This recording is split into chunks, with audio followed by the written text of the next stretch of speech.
రే గాడిద కొడక, ఏమిట్రా చిందులు నువ్వును? డాడీ, నేనే కనుక గాడిద కొడుకునైతే నన్ను కన్న గాడిద నువ్వే అవుతావు. నిన్ను కన్నందుకు నేను గాడిదని కాలేదురా, నీ సలహా విని రక్త పరీక్ష చేయించానే, అదుగో అందుకు అడ్డగాడిదనయ్యాను. ఆ రక్త పరీక్షలో ఏం తేలింది? తేలడం కాదు, మన కొంప మునిగింది. వాళ్ళిద్దరి రక్తం ఒకటేనని తేలింది. దాంతో మామయ్య మన మీద మండిపడిపోతున్నాడు.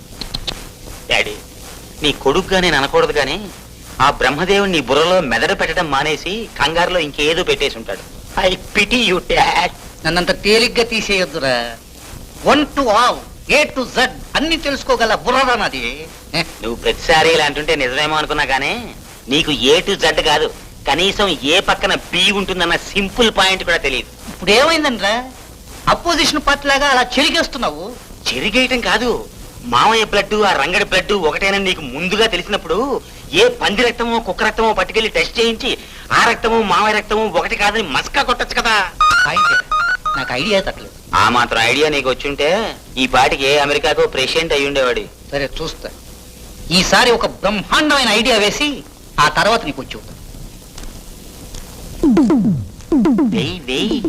నీ ఐడియాని బంగాళాఖాతంలో కలిపేయడానికి నేను ఇంకో ఐడియా వేస్తాను. సుపుత్ర కొంప పీకరా అని ఊరికనే అన్నారా?